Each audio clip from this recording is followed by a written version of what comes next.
안녕하세요. 요즘 이곳에서 많은 인생 이야기, 특히 시댁 이야기를 즐겨 들으며 웃고 울고 공감도 가는 사람입니다. 사연을 들을 때마다 옛 생각이 난다는 게 정확한 표현이겠네요. 다 그렇게 사는 줄 알고 참 오랫동안이나 바보같이 살았습니다. 결혼생활 20년 중 13년 동안에 시댁의 큰 행사는 거의 제 차지였었죠. 명절 2번, 김장 1번, 그리고 때때로 시댁에 갈 때마다 참 많은 상처를 많이 받았습니다. 결혼 전에 누군가로부터 이렇게 상처를 받은 적이 있나 싶을 정도로 말과 행동으로 마음의 상처를 입었죠. 김장할 땐 밭에 있는 배추, 무, 파 등등 직접 뽑았습니다. 그나마 이건 남편도 함께 도왔네요. 절이고 씻고 보통 70포기에서 200포기, 아시는 분은 아시죠? 정말 허리 부서집니다. 저희는 김치 2통을 가져오고 나머지는 시동생네, 시누이네, 이웃들까지 200포기 하던 때가 제일 기가 막혔죠. 저녁에 절여놓은 배추를 아침에 씻고 있는데 신우가 온다고 연락이 왔더군요. 그런데 시어머님 하시는 말이 과간이더군요. 아이고 우리 딸 하필 김장 때 온다고 힘들게. 하지만 와서 신우는 아무것도 안 하고 있었죠. 한 가지 했습니다.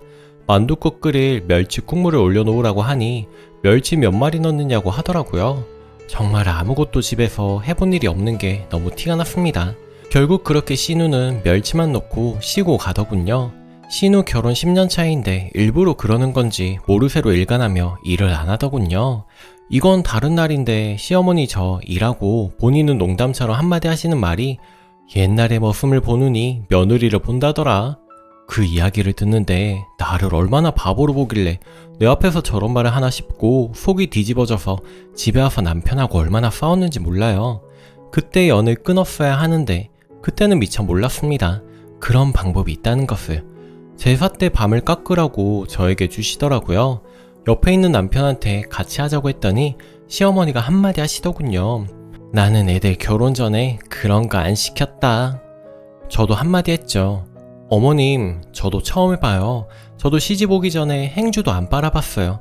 그리고 남편을 시키는데 옆에서 표정이 확 변해 있는 시모. 그날은 심통이 나서 그러거나 말거나 했습니다.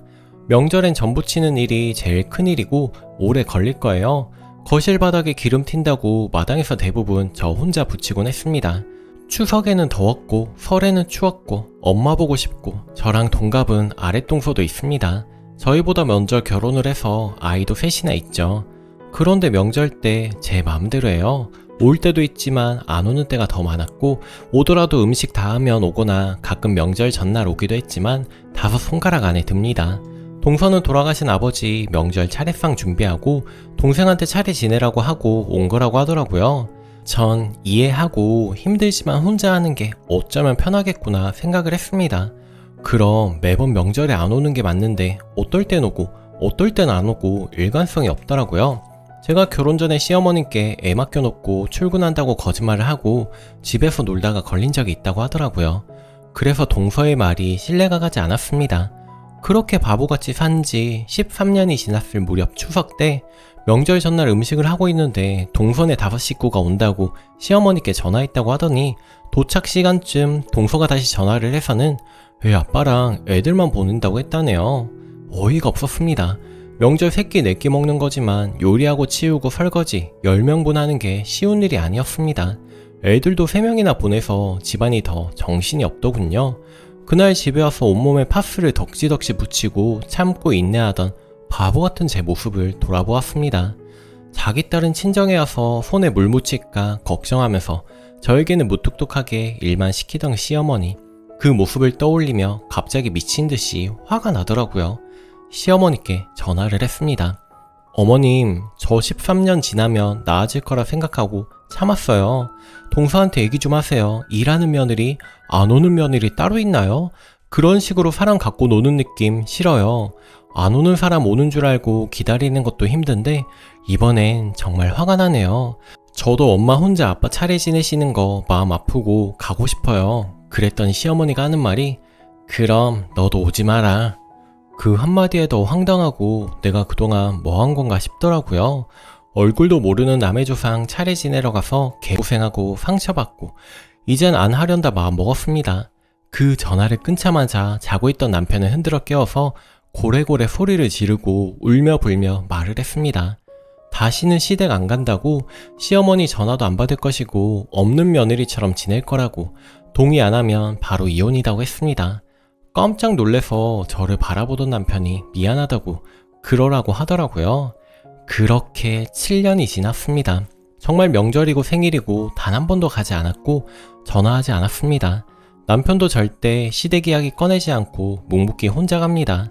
참 웃긴 게 가끔 재미삼아 점을 보러 가면 시댁 이야기는 꺼내지도 않았는데 먼저 시댁 이야기를 해요. 시댁에 잘하지 말라고, 바보 취급한다고, 하나 주면 2개 달라고 하고 2개 주면 3개 달라고 한다고, 시댁하고 연을 끊어야 목숨을 부지하고 산다고, 세 곳에서 똑같이 얘기를 하더라고요. 시동생이 돈을 빌려달라는 말을 가끔 했었습니다. 처음엔 어려운 살림에 조금 해줬어요. 어차피 갚을 생각이 없는 사람들이란 거 깨달은 후에는 절대 안 해주지만 저 말이 무슨 말인지 알 것 같습니다. 여러분 저처럼 참지 말고 사세요.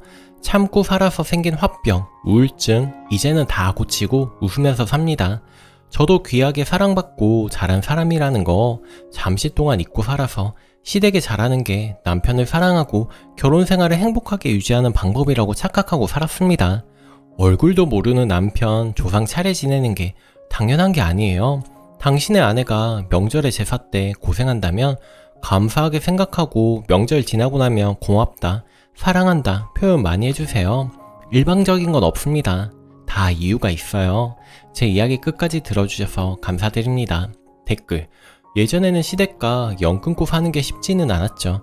그래도 용기 내셔서 행복 찾으셔서 다행이에요.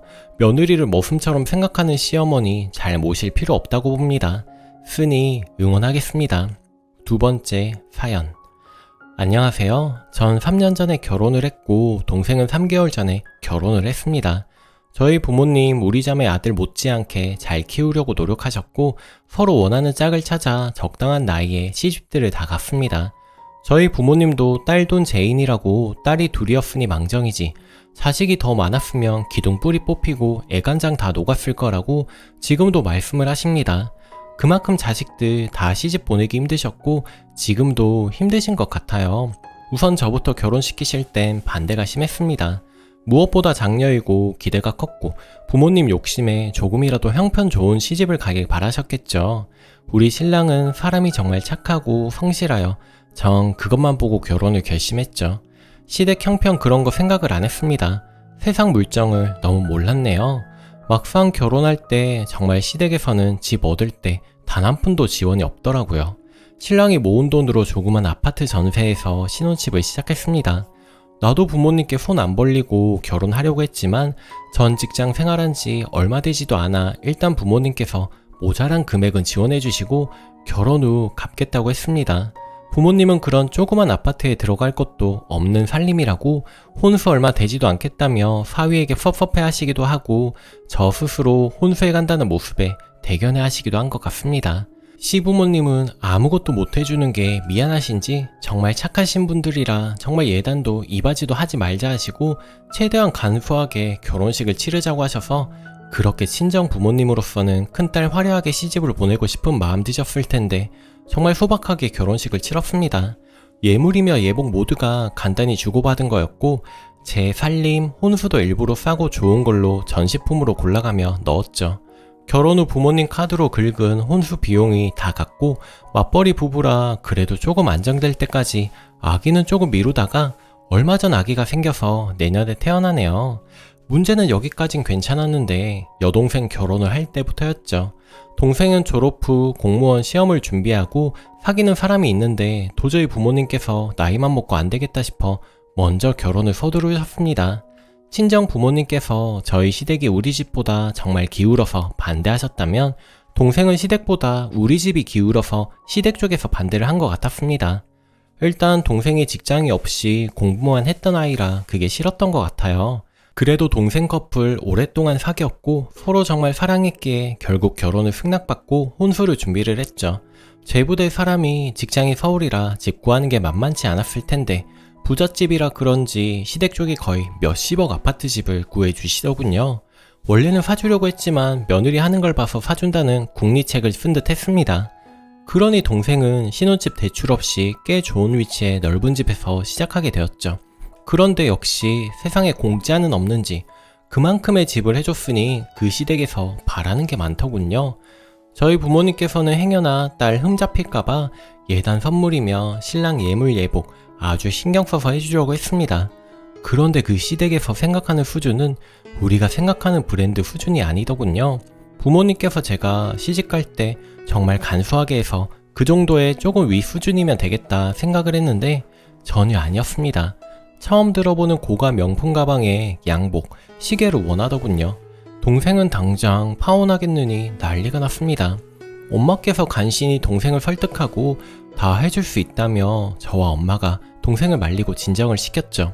동생도 우리 집 형편 어느 정도인지 대강 알기에 그 정도는 무리라는 거 알고 있어서 정말 죄송해서 시집 못 간다고 공부를 열심히 해서 시험 붙어서 직장 잡고 돈 모아 결혼하겠다는데 이미 모든 상견례를 다 끝나고 날도 잡았는데 파투를 내는 건 말도 안 되죠. 언니가 돈이 좀 있으니 그거 엄마한테 드리겠다 걱정 말라며 파혼을 막았습니다.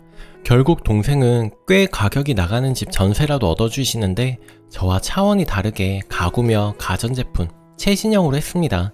예단 이불이며 반상기 이바지, 음식, 제가 결혼할 때 생략했던 모든 절차는 다 보내고 그랬는데 그 시댁에서는 예단도 정말 딱 반 돌려보내고 다 빠지도 안 하시더군요. 그것 때문에 친정 어머니 좀 스트레스 받으셨지만 딸 하나 시집 잘 보냈다는 위안에 다 풀리시는 것 같아 보였습니다. 저도 제 결혼식 정말 간소히 한 것 같아 부모님께서 섭섭해 하시는 것 같았는데 동생 결혼을 통해 좀 많은 출혈이 있었지만 부모님 소원대로 남부럽지 않게 시집 보내는 걸 보니 언니로서도 좋았습니다. 그리고 힘들게 결혼하고 전 남편 모르게 부모님께 동생 혼수 비용 좀 드리고 축의금도 100만원을 냈네요. 축의금 100만원 낸 건 남편에게 말했습니다. 처음엔 좀 과한 거 아니냐, 남편 형제 결혼 때도 30 정도 했거든요. 그래도 착한 우리 신랑 다 이해하고 하나밖에 없는 처제인데 하고 넘어갔습니다. 무사히 결혼식을 치르고 벌써 첫 어버이날이 왔네요. 저는 이때까지 시댁과 친정을 처음 결혼할 때부터 정했듯이 항상 양쪽 똑같이 한다는 원칙으로 이번에도 똑같이 용돈을 드리고 선물도 똑같이 하자 했습니다. 그런데 동생 커플은 다르더군요. 동생 시댁은 형편이 넉넉하니 오히려 때마다 본인들이 생활비 명목으로 용돈을 받고 이때까지도 신혼집 시부모님께서 오시면 며느리 옷, 가방 사주시고 용돈을 주시고 동생을 그리 예뻐하신다고 하더라고요.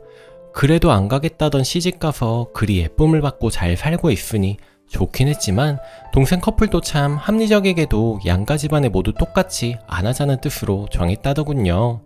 제부가 양쪽 부모님 다 아직 경제적 능력이 있으시고 우리는 돈을 모아 얼른 집을 사야 한다는 경제관 때문이기도 하고 동생이 전업주부라 홀벌이 입장에서 양가 어른들께 똑같이 못하는 상황이라고 하더군요. 솔직히 좀 어이없고 기분이 좋지는 않았습니다. 혼수를 해가도 본인이 더 많이 해가고 지금 친정 부모님 동생이 해간 카드값이 엄청나 저한테 돈을 빌려달라고 하신 상태였습니다. 그래서 전 돈을 남편 몰래 빌려드렸고 조금 있으면 저도 이사를 해야 하게 아기도 태어나니 집 조금 넓혀 전세금 올려가야 해서 빌려드린 돈 곧 다시 받으면 부모님 대출을 내셔야 되더라고요. 저도 지난 결혼 생활 동안 아이가 없이 맞벌이 하면서 신랑이 결혼 전 전세금으로 받은 대출 간신히 다 갚고 또 대출을 내야 하는 상황입니다. 그런 상황에서 동생은 정말 철없이 우리 시댁에 드리는 것 없이 받고만 있는데 남편에게 미안해서 친정에만 드릴 순 없지 않느냐고 이해해달라고 하는군요. 잘 사는 시댁과 힘든 친정을 똑같이 여기는 게 어떻게 이해가 되나요? 아니 참 차이나는 시댁이라 어찌 전 양가 어른 다 챙겨야 되고 동생은 양가 어른들을 안 챙겨도 되는지, 왜 동생 혼수 비용 카드값을 내가 맡고 있는지, 이럴 거면 왜 내가 동생 혼수 비용도 남편 몰래 대주었는지 남편한테 정말 미안하더군요. 저라면 친정에 힘입어 잘 사는 집에 시집갔으니 그 은혜를 두고두고 갚을 겁니다. 제가 이런 생각을 하는 게 장녀이기 때문에, 제가 부모님 반대하는 결혼했기 때문에 다 제 업보인 것인지, 지금 뱃속의 아기를 생각해서 우울하게 있으면 안 되는 이런 이야기 남편한테 하지는 못하겠고 혼자 끙끙 앓다가 위로나 받을 겸 올려봅니다. 이런 상황 어찌 극복해야 할까요? 동생과 우애가 상하긴 싫은데 좋게 말하니 동생은 어쩔 수 없다고 나보고 섭섭히 생각하지 말라고 합니다. 누구 덕분에 그리 시집갔는데 저만 잘 먹고 잘 살겠다는 그런 심리로밖에 안 보입니다. 후기. 위로받으려고 글을 썼다가 호되게 혼나고 머리를 망치로 맞은 그런 기분이네요. 특히 저희 집이 거지 같다고 뭘 바라고 동생이 파혼한다는 것까지 뜯어 말리고 결혼을 꾸역꾸역 했냐고 하는 말에 가슴이 아파옵니다. 많은 분들의 이야기를 들으니 후회도 좀 되고 정말 결혼은 비슷한 상태로 만나야 좋은 건가 싶고 여러분 말대로 제보가 걱정을 하고 부담스러웠을 수도 있겠네요. 하지만 동생네에게 뭘 바라는 마음은 정말 아닙니다. 오판이었을지언정 동생이 그저 잘 살기만을 바라고 있어요. 파혼 말린 것도 동생이 단지 돈 때문에 좋아하는 사람과 헤어지는 고통 겪게 하기 싫어서였고요. 모든 절차를 마친 상황에서 깨진다는 것도 돈 때문이라는 거 부모로서 아프실 것 같아 해드린 거고요. 동생도 동생 입장이 있으니 같이 힘을 합쳐서 친정에 해드린다는 생각은 안 해야 할 것 같네요. 많은 깨달음을 얻고 갑니다. 댓글. 와, 이 집안 소름 돋는다. 직장도 없는 딸 부잣집에 시집을 보내서 사돈댁에 빨대 꽂고 살 신보였나? 소름. 동생이 한다고 돈 내놓으라 우긴 것도 아니고 빨대 꼽으려 잔머리 쓰다가 제게에 지가 넘어간 거니 괜히 동생네까지 똥물 튀기지 말고 착하게 사세요. 굳이 결혼시켜놓고 이제야 이래서 저래서 섭섭하다는 거 무슨 심보인지 모르겠습니다. 오늘 제가 준비한 사연은 여기까지입니다. 좋아요 눌러주시고 오늘도 행복한 하루 보내세요. 감사합니다.